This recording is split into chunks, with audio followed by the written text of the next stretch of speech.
Good morning, everyone, and welcome to our LinkedIn Live this month. I have an incredible guest today, Dan Ariely. Our topic today is Predictably Irrational with Dan Ariely. Dan is a professor of psychology and behavioral economics at Duke University. And we did talk about the fact at the beginning of our conversation, I grew up in Chapel Hill, North Carolina, so we are technically arch rivals. Chapel Hill, of course, is the home to University of North Carolina. And but Dan is also the New York Times bestselling author of books such as Predictably Irrational, which is probably the book that you're most well known for, Dan. But most recently, his book, Misbelief, and lots of books in between. He's the founding member of the Center for Advanced Hindsight.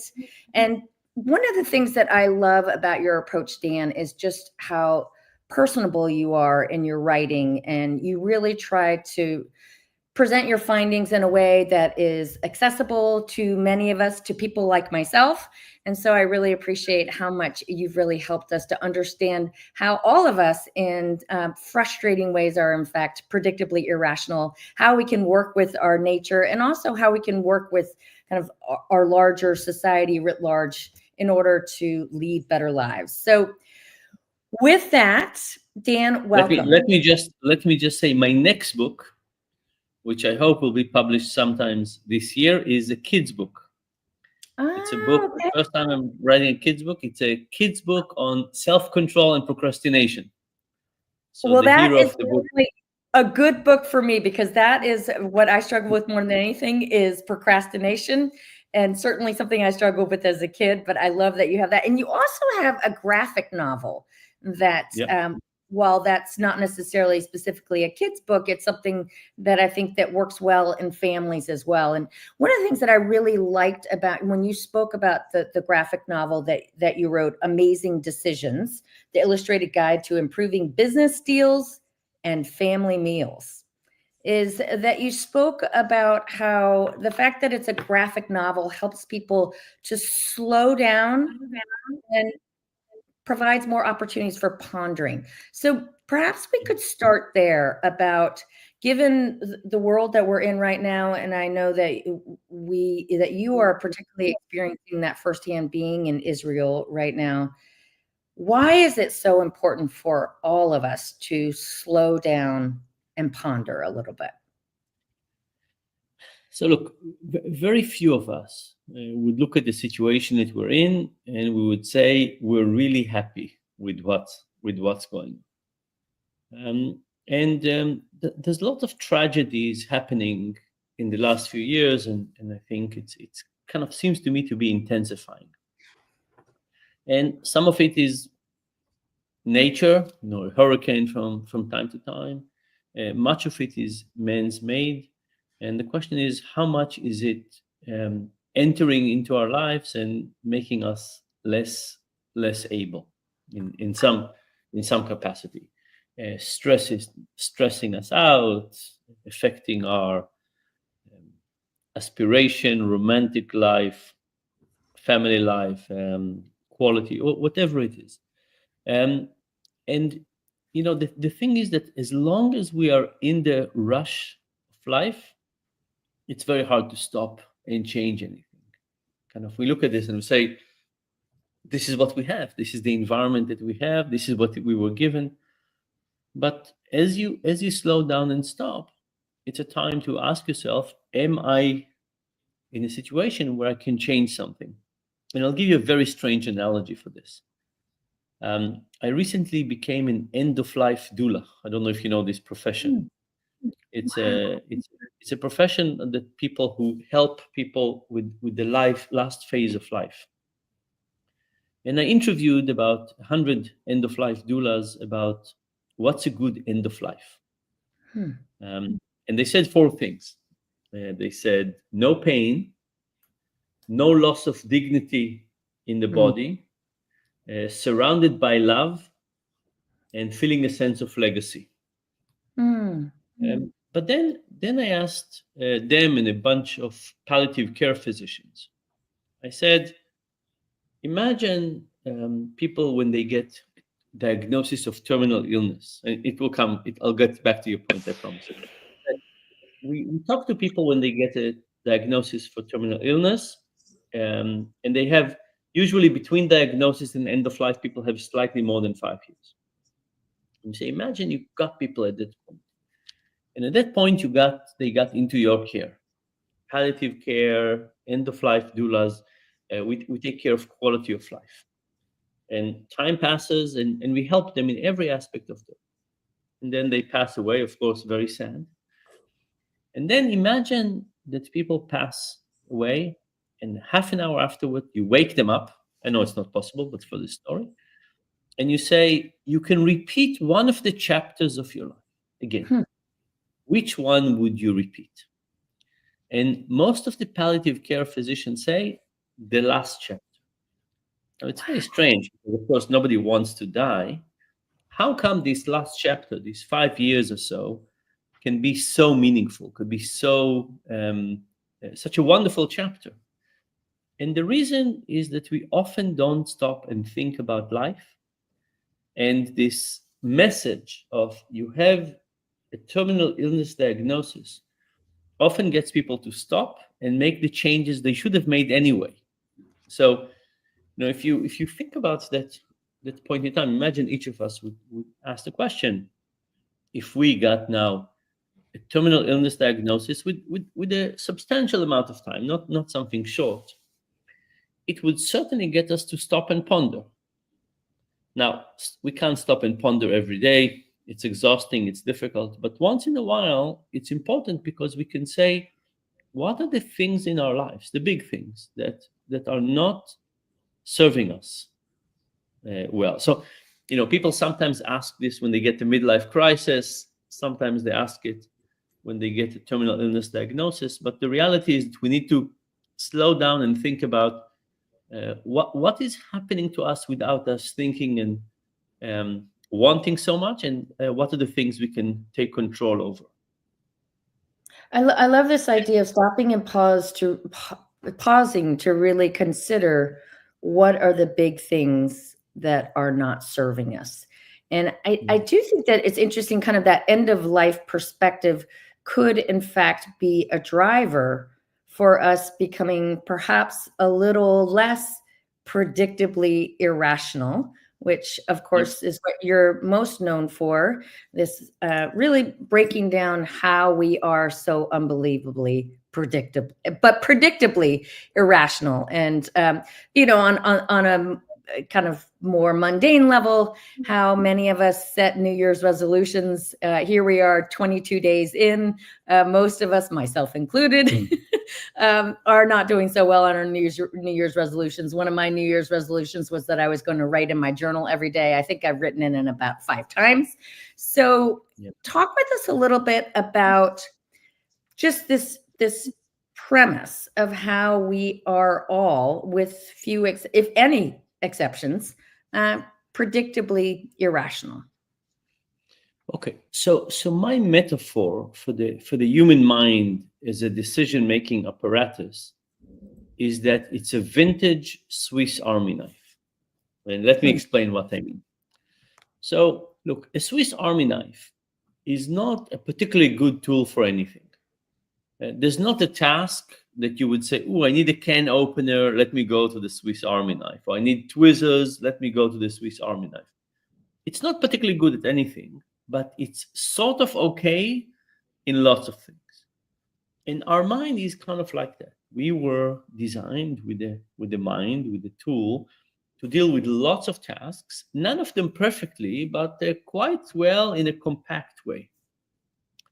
But the problem is that our Swiss Army knife was developed, is a vintage Swiss Army knife, was developed in a period when our tasks were very different. We needed to be afraid from predators. We needed to hunt and gather. We didn't have cash. We didn't have health insurance. We didn't have, divorce lawyers. You name it. So we're still dragging with us this old set of tools that were never perfect to start with, but now they're not perfect and not suited to this environment.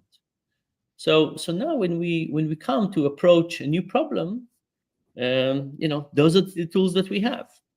Like if you look for example, at the level of discourse in society, we fight all the time, we argue all the time. I ask people, I say, how often in the last 3 years have you had a conversation with somebody about a topic that you don't agree, whatever, right and left on the political spectrum, and at the end of the conversation, your conversation partner said to you, "You know what? You're absolutely right.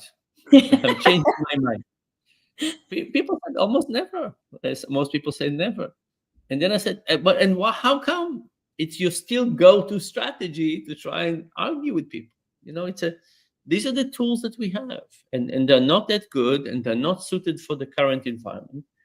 But because of that, this is why the term predictably irrational, that it's not it's not suited for the modern world. We can understand why it's there, but it was there also because we all needed it a long time ago. It's there for all of us. So this is how emotions work, and this is how notions about fairness work, and this is why we love to read negative news about people. It's also, why we develop so much bureaucracy at the workplace, right? We find something little that somebody did, and we say we never want anybody to do this bad thing again, and we add the bureaucracy. Now, we cause lots of good people lots of hassle in the process, but we're so offended by small things happening that we're trying to block everything, and by blocking everything, we also almost always make life really miserable for everybody who has good intentions. So anyway, these are all predictable, and they're part of us.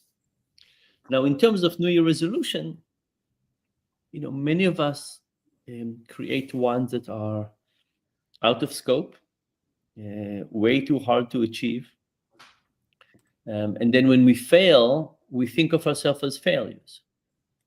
We often define the goals in terms of success rather in our efforts. So, for example, if you ask me, let's define a good New Year resolution, I would say I would define something that 2 weeks after January 1st, I could feel success.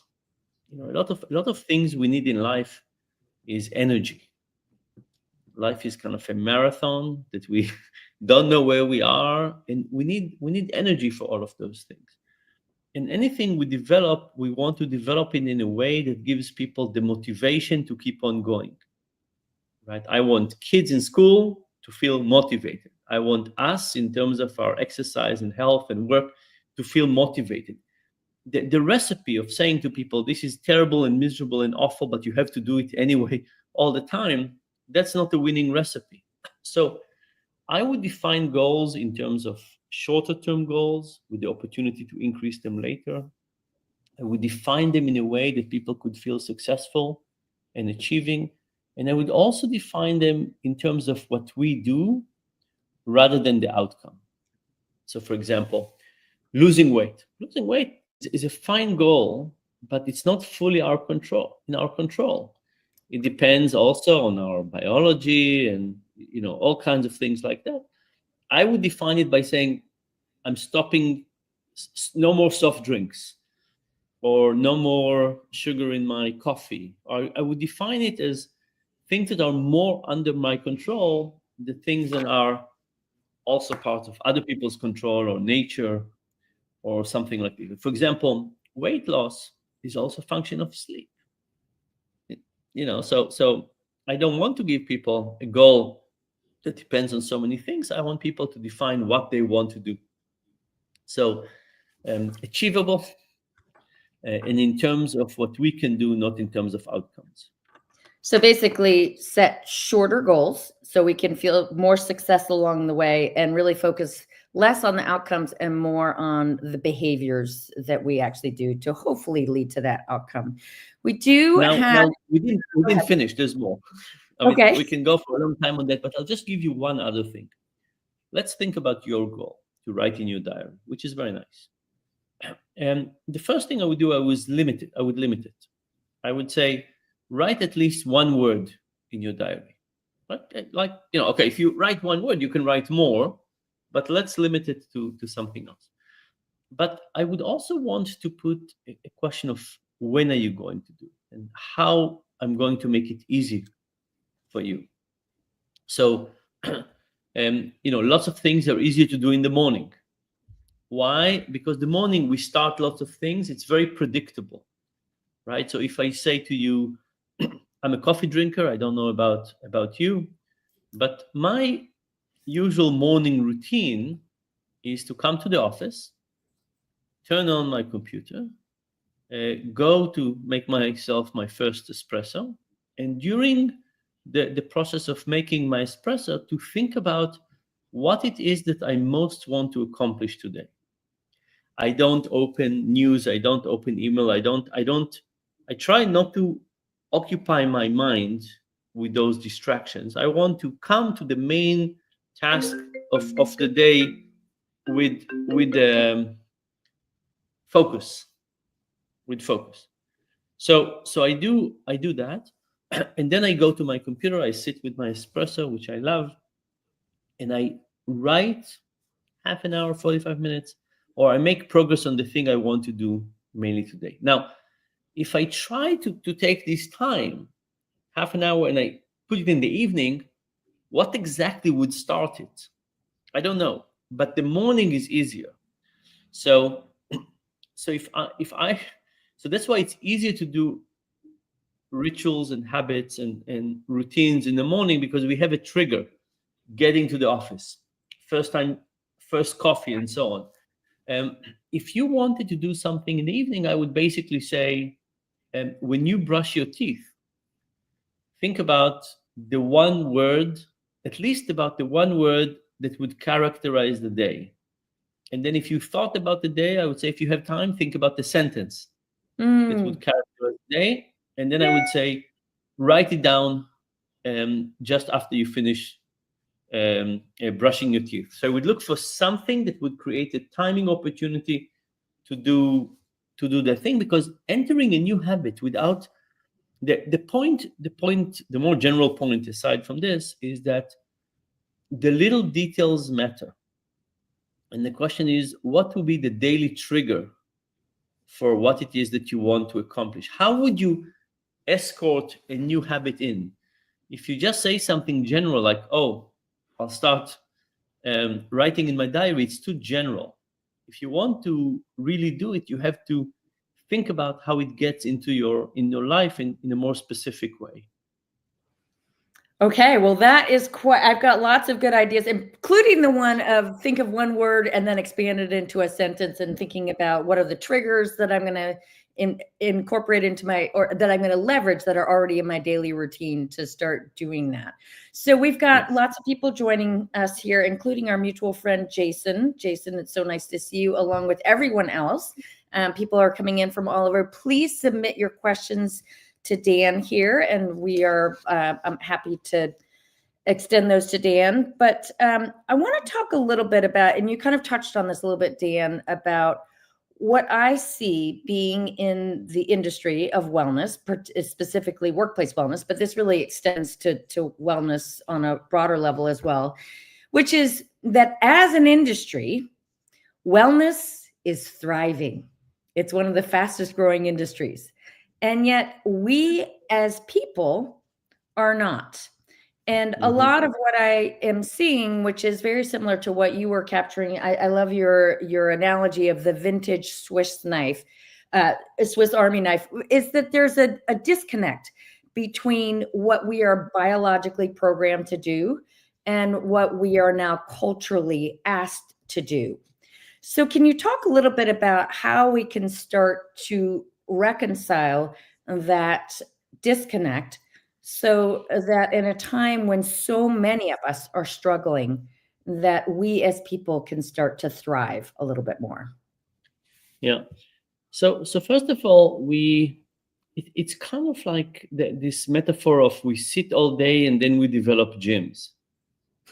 So it's not a healthy process, right? If you look at the what's called the blue zones, the places in the world that people live the healthiest life for more than 100 years, all of those places are places where people walk throughout the day.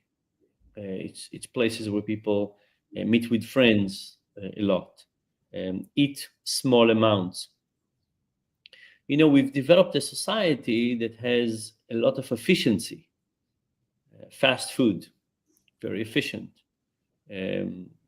frozen meals, and a microwave, very, very efficient. We've created those efficiency things, and we've taken some costs in all of these things. So let me give you one example for this cost. In this book, Misbelief, I talk about the stress that we all experience on one hand, and what this stress causes us. But I also talk about the loss we had of resilience. So let's focus a little bit on resilience. Resilience for me is our natural immune system for how we can deal with stress. If you feel loved and supported, and that anything bad that would happen to you, somebody would catch you, you can take more. So let's think about resilience. So imagine a timeline. People walk around timeline, a little better, a little bit worse, a little better, a little worse. At some point, sometimes people have tragedy. In my case, a tough injury. Boom, life quality goes down substantially. And then we usually think about resilience is coming back from this downside. Do we come up all the way, a little less than where we were, above where we were? Is it a quick process? Does it take a long process? We think about resilience as the process of bouncing back from a tragedy. But the reality, and that's a huge part of resilience. But there's also resilience in the period when nothing bad happens. And for me, the metaphor for this is what's called secure attachment. And secure attachment is a concept from child development. And the diagnosis is the following. You have a kid in 4th grade, you go with the kid to the playground, and you say, kid, go to the swing. Kid goes to the swing. If he goes and comes back 60 minutes later, you've been successful. You have a kid with secure attachment. If the kid went, but every 90 seconds they look behind your shoulder to see if you're still there, not so successful with secure attachment. Now, think about this metaphor. How sure are we in life, and whether we need to look behind our shoulder all the time to ask if somebody is there to catch us? If we think that doesn't matter what I do, somebody would catch me, that's an amazing strength. If I lose my job, somebody would catch me. If I get injured, somebody would catch me. If I'm dating somebody and they break my heart, somebody would catch me. If my flight get canceled and I'm stuck in some country in the world, somebody would help me out. It's a tremendous feeling. It's a tremendous feeling. And the sad thing is that we're not doing so well in resilience. And we're not doing so well in resilience because we have less friends. We spend less time with friends. By the way, not just COVID. This has been a trend for quite a few decades, where we spend more time with the nuclear family and less time with friends. Work friends are becoming tougher. Me Too, complex topic, but one of the negative sides of Me Too is that workplaces ask people not to talk about romantic life at the workplace. And you can understand why, but at the same time, if I want to create real friends in the workplace, it's very hard not to share with them things about romantic life. The last few years, many workplaces ask people more implicitly than explicitly not to talk about politics. So, how are we supposed to have good friends at work, not talking about romantic life and not talking about politics? The government. Many people feel that the government is not there for us in the same way. not in terms of healthcare, not in terms of retirement, and so on. And finally, very sad results. It turns out that as income inequality increases, resilience decreases. Even if at the level of a neighborhood, as income inequality increases, we are less likely to go to our neighbors and ask them for help. So, kind of where are we in terms of these mechanism? Like, you said wellness. I think that feeling that if something bad will happen, somebody would catch me. Oh yes, I have insurance. But the real insurance is not to say, I have this document from the insurance company. The real insurance is to say, I know that somebody would catch me. And when I don't know if somebody would catch me, I need to worry about everything. So, how do we increase resilience? How can a workplace help? How can we as individual invest in it? Those are tremendously important thing, and it's a metaphor for how we're creating this life, and we're not really thinking about the underlying thing that give us um, resilience in this case, but it's part of well-being more generally. I love this idea of, is there someone there to catch me? And that, in a sense, that is true well-being. I can take risks, and I also know that when tragedy inevitably, when I inevitably encounter it, there will be someone there to catch me. And interestingly enough, what I was thinking of as you were describing that was my experience as a competitive gymnast growing up and also in college. And I had this tremendous sense that my coach would always catch me, and I could take these huge risks of flying through the air. And I wonder now how much that analogy or that actual physical experience has really helped me in my life beyond, where I feel that sense of what it is like to know that someone is there to catch me. So that really, I love that. That gives a really nice new way to frame up what it really means to be well, and also how we can better support one another. That's right. And So other. if you're, we can probably, I guess, all of us would say that a workplace is not providing us, like, I know what will happen if I had a tough time at work. They would send me to the URL of HR, and they will say, "You're on your own. Submit the form." So I think we all know that we will not get that. I think the question is not on the big scale of the organization, but on a small scale. How do we treat the people who are working for us? What is our capacity for creating that feeling? And I've always paid lots of attention to that feeling that people have. By the way, you had the experience of being a gymnast. I had the experience of being in hospital for a long time. Hospital too, you have to rely on people in a tremendous way. People, inflict pain and do all kinds of treatments. And I also learned that there were quite a few people that I could really trust. It's a good experience to have. So we do have a question from Ashley Benke here. Do you think that a secure attachment be developed in adulthood to foster better resiliency? And if so, what strategic or interventions are most effective? Cultivating stronger relationships and connections, ? And believe it or not, we are in our final 2 minutes here. So I'll have you respond to that briefly, and then we'll wrap it up. So I think it's good to start at early age, but some of us need to work on it at a later age. And I think it's about approaching the people around us, and rather than demanding that they would give us the feeling of secure attachment, to demonstrate it first to them. When you think about relationships, let's say romantic relationship, people have a tendency to love each other at about the same rate, right? You can be here, you can be here, you could be slightly up or slightly down, but in general, we're kind of similar. And the same thing is true for other relationships. If you want to take your best friend and increase the relationship, somebody, like, you have a potential across many levels, somebody has to push it up. And I think for all of us, it would be good to examine our strongest relationships in our lives and to say which one of those do we want to take control and push them up, right? Rather than ask for secure attachment, give it first.